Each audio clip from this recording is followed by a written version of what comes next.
Sergi Bastardos' decade at Amazon and floriculture startup Colvin, one thing always stood out: the feeling that there wasn't enough efficient human infrastructure to manage the workers behind the scenes. He took this feeling and, in 2025, alongside his co-founders Nacho Travsi and Antonio Millet, launched Orbio, an enterprise startup that helps businesses manage frontline workers. Using AI agents, of course. On Monday, the company announced a $21 million Series A in a round led by Dawn Capital. The startup says its customers already include Poke and Yum brands, owners of Pizza Hut, Taco Bell and KFC, to onboard and manage their frontline employees. Bastardos said customers are progressing from using Orbio in pilot to now fully deploying the software. As an example, he said that at behavioral health provider the Stepping Stones Group, Orbio now runs the company's full US operation, with 20% more candidates making it through to get hired.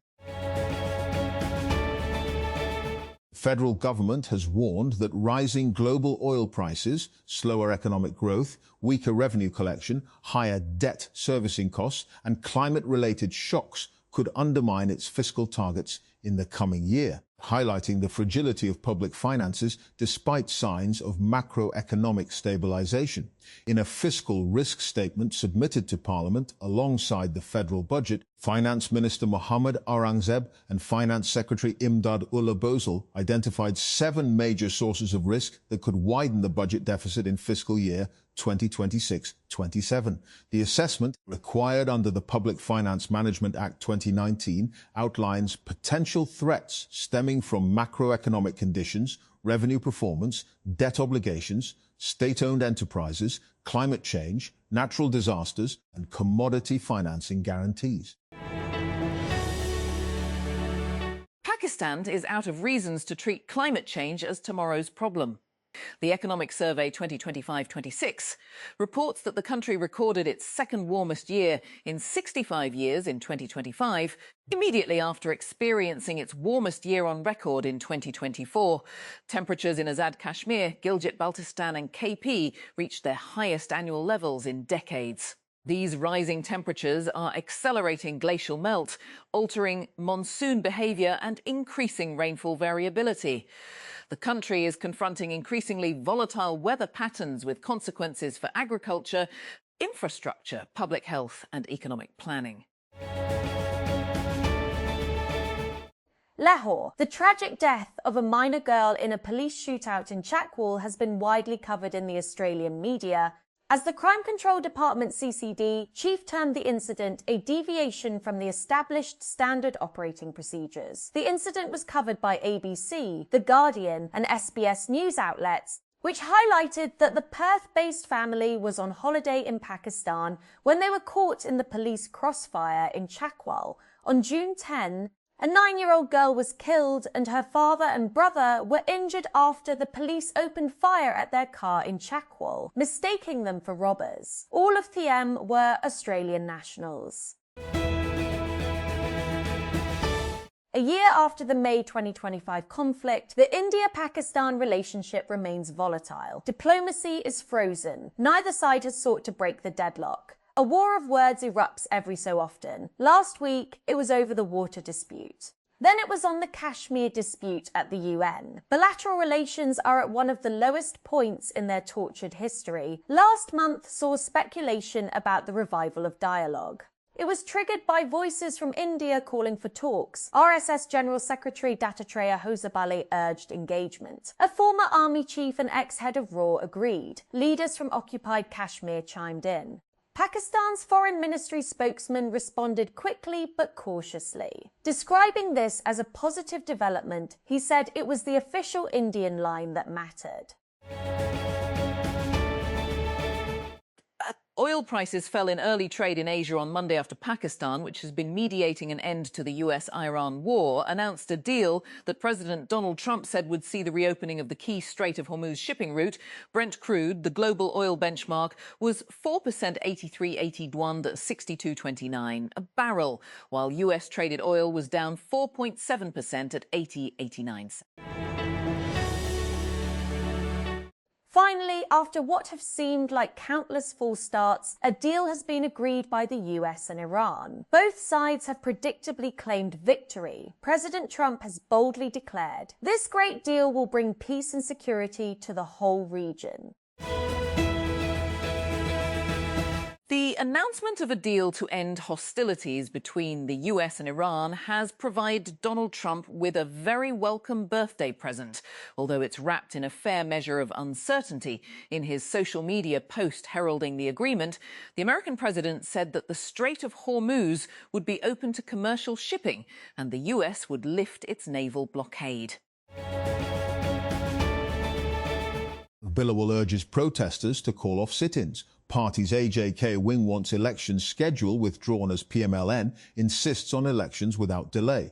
2 deaths reported from Revolako Islamabad. In what appears to be a rethink of the elections in Azad Jammu and Kashmir AJK, the PPP swung into action on Sunday, with its chairman urging the Joint Awaji Action Committee chapter to end its protests and its AJK chapter asking the Election Commission to withdraw the election schedule. US and Iranian officials said they had agreed on a framework to end the war, halt the US blockade of Iran, and reopen the Strait of Hormuz, a preliminary pact that sent oil prices falling but leaves the fate of Iran's nuclear program to further negotiations. The deal with the Islamic Republic of Iran is now complete. US President Donald Trump wrote on his Truth Social platform around 5:30 p.m. ET local time in Washington, 21:03 GMT on Sunday. As Washington and Tehran explore the contours of a possible new nuclear agreement following recent military strikes and a ceasefire, the emerging framework appears markedly different from the deal negotiated by former President Barack Obama in 2015.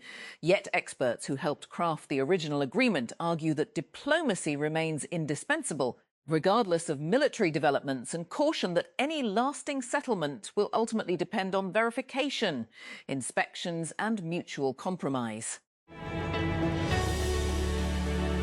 A prominent Ukrainian monastery complex in the heart of Kyiv is on fire following a massive Russian attack overnight into Monday that wounded more than a dozen people in the capital, according to local authorities. EEG showed flames billowing from the Kyiv-Pechersk Lavra, which traces its roots back almost 1,000 years following the attack, which wounded at least 18 across the city, according to Mayor Vitaly Klitschko.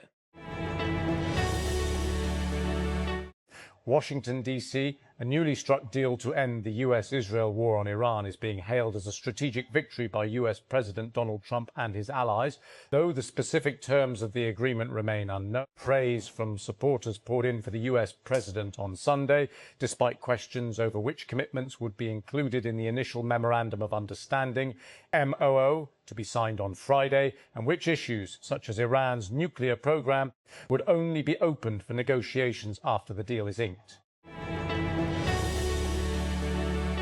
US President Donald Trump has announced that a deal with Iran will be signed this Friday, following a series of statements that suggesting a ceasefire agreement after more than 100 days of war. Tehran has since confirmed the announcement, saying that an end to the war, which began following a US-Israeli assault on Iran on the 28th February, will be declared early on Monday morning GMT. Los Angeles. Upon arrival in the United States, Iran's head coach Amir Galanoe wanted to talk about football. Before Iran's first press conference in Los Angeles on Sunday, FIFA officials warned reporters to stick to sport and tactics when addressing Galanoe and striker Mehdi Taremi. Mutare, Zimbabwe. New homesteads cling to the slopes of Zimbabwe's Eastern Highlands, a fertile mountain region that has become a destination for people fleeing drought-stricken parts of the country. Many arrived hoping to rebuild their lives on land where crops can still grow. Now they fear they could be forced out as the government intensifies a crackdown on illegal settlements. Two helicopters collided over Rio de Janeiro on Sunday morning and crashed in the city's western zone, killing all 6 people aboard. Firefighters said Rio de Janeiro's military fire department said that one of the helicopters crashed on the parking lot of a car dealership, where several electric vehicles were parked, igniting a fire that was extinguished. UEFA President Alexander Ceferin has been criticised by football governing bodies in Asia, Africa and the Caribbean for reportedly saying that the expanded 48-team FIFA World Cup has led to many uninteresting matches. The football associations of Cape Verde, the Democratic Republic of the Congo, Curaçao, Haiti, Jordan, Uzbekistan, Algeria, Egypt, Ghana, Ivory Coast, Morocco, Senegal, South Africa and Tunisia said in a statement on Sunday that they respectfully but firmly reject Ceferin's comments. Japan scored an 88th minute equaliser as they twice fought back to rescue a 2-2 draw with the Netherlands in front of 69,285 spectators in Texas, opening their World Cup campaigns. A match that had bubbled away in the first period sparked into life in the second half on Sunday. United States President Donald Trump has announced that a ceasefire deal with Iran has been agreed to and that toll-free shipping through the Strait of Hormuz will now begin. The agreement, later confirmed by Iran's Deputy Foreign Minister on Sunday, will immediately end hostilities between Iran and the US. 17 people have been injured after the wagon of a tourist train overturned in the Spanish town of Cartama. The accident happened just after 21:30 local time, 20:30 BST on Saturday evening, according to local authorities. The cause is unknown. Charlie Javis, the convicted Frank founder, is reportedly seeking a presidential pardon, with her camp quietly courting people close to the Trump administration, according to the WSJ. So far, her name hasn't turned up on a formal clemency request list at the Justice Department. It adds that list is growing fast, as the administration reportedly weighs handing out roughly 250 pardons this summer to mark America's 250th birthday. A wave of clemency requests is pouring in from white-collar defendants, including Sam Bankman-Fried. 2 helicopters have collided in mid-air over the Brazilian city of Rio de Janeiro, killing all 6 people on board, local authorities said. Officials have launched an investigation into the cause of Sunday morning's crash over a western suburb of the city called Recreio dos Bandeirantes. UK. Prime Minister Keir Starmer is about to announce a ban on social media usage for children under the age of 16, according to multiple reports. While the government had previously revealed that it was studying options around a ban, both The Guardian and the Financial Times said that Starmer is now ready to unveil the policy in a speech on Monday. Israeli military maps have failed to reflect the true extent of the country's territorial control since the war on Gaza began on October 7, 2023. A new probe by Al Jazeera's open-source investigation unit reveals that Israeli forces have established a de facto military footprint across the Gaza Strip, southern Lebanon and southern Syria, covering approximately 1,000 kilometres, 386 square miles, a size larger than the whole of New York City. This newly controlled territory amounts to roughly 5% of Israel's total landmass prior to October 2023, which includes the occupied Palestinian territories and the occupied Syrian Golan Heights. Germany won their first opening match at a World Cup since lifting the trophy in 2014 as they eased to a 7-1 win against debutants Curaçao in their opening Group E match in Houston, Texas in the United States. The Germans will face stiffer tests against group rivals Ecuador and Ivory Coast, but Sunday's win against the tiny Caribbean nation puts them in a good position to progress to the knockout stages for the first time since 2014.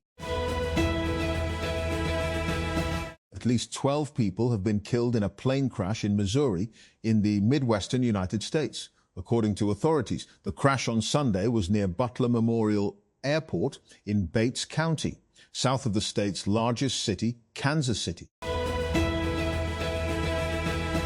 Former Formula One champion Lewis Hamilton won his first race as part of the legendary Ferrari team, capturing victory at the Barcelona-Catalunya Grand Prix in Spain on Sunday. The triumph came in his 31st race with Ferrari in a year of resurgence for Hamilton. The 41-year-old is in second place in the driver standings, trailing teenager Kimi Antonelli, who was seeking his sixth consecutive victory for his Mercedes team.